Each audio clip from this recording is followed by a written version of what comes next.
The other thing we need to be concerned about in this section is the United Nations Convention on the Rights of Persons with Disabilities when it comes down to accessing information, usually in a web-based format.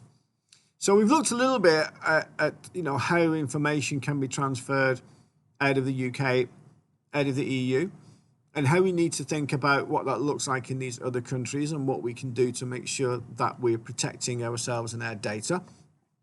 And this is a separate section to do with how people with certain disabilities who might have issues accessing data on websites will be catered for. So this is the United Nations website, and as you can see here, there's various content about writing for the web, how we can put things in tables and lists and quotes, and the use of multimedia.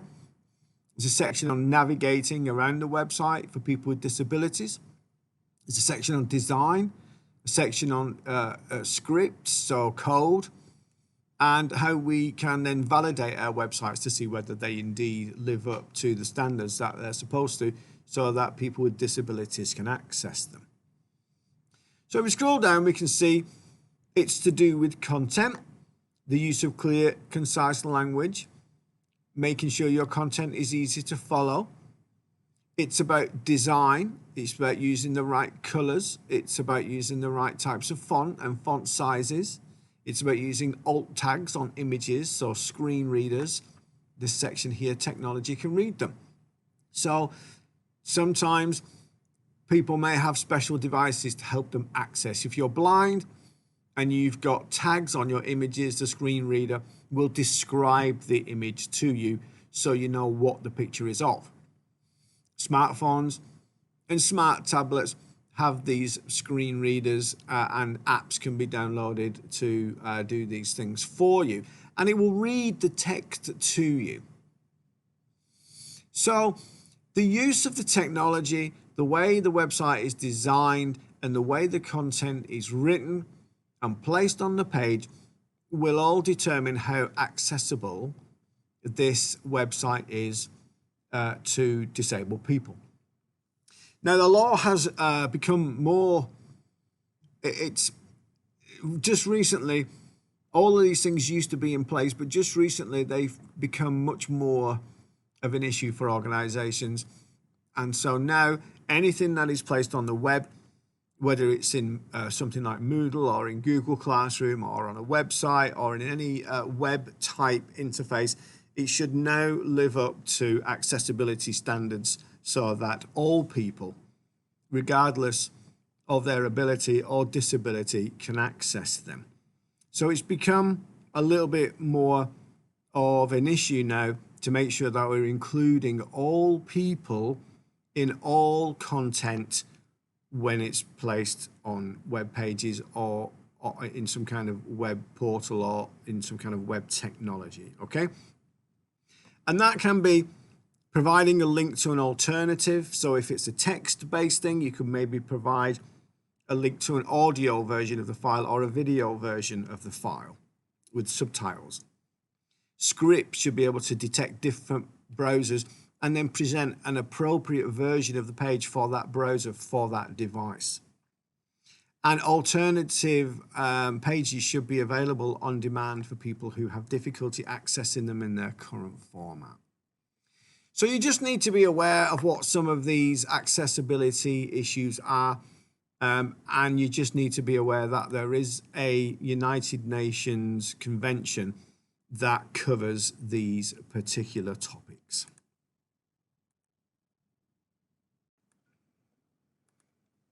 So here's a question that really is more to do with security than anything else. But the way that the question is worded, it's clear that the exam board expects you to have some understanding of transfer of data outside of the European Economic Area. Progress Dog Travel has organised travel for dogs to remote countries such as Haiti, and Peru. Now, both of these countries, they're not EU countries.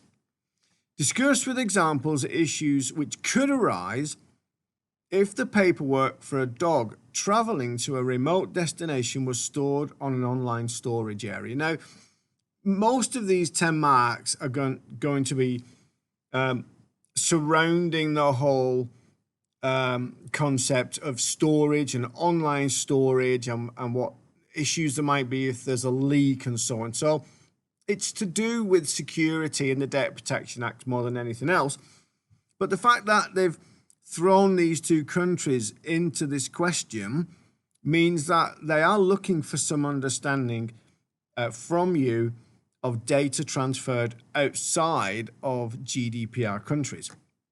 So if we quickly look, the answer is mainly to do with the Data Protection Act. It's mainly to do with security measures, but there is a little section here that talks about if the country the dog is traveling to is outside the EU or to a country that does not have adequate levels of protection, Progress Dogs Trust must get the consent of the owner to transfer the information to the destination country. Now, that's one of those exceptions from the Information Commissioner's Office.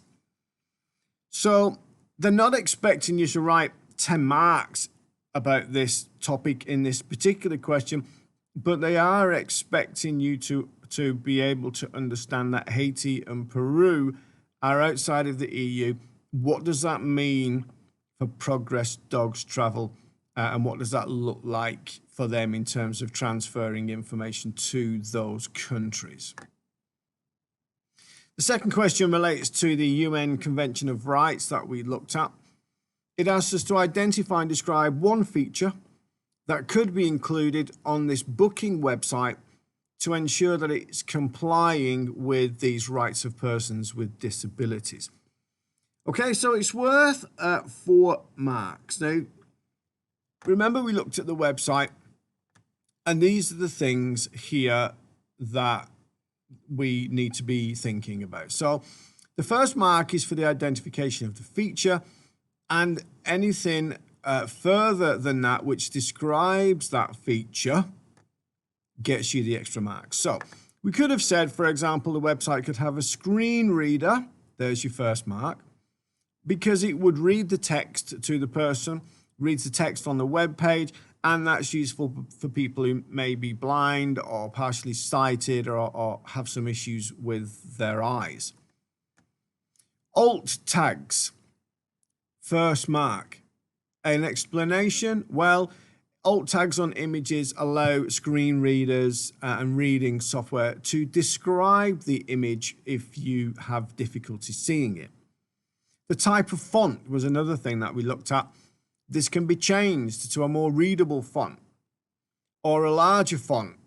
There could be something on the website that gives the user the option to go to an alternate page which then has larger font, or go to an alternate page which will have an audio version so that you can listen to it rather than simply read it. Okay, and any other valid, reasonable suggestion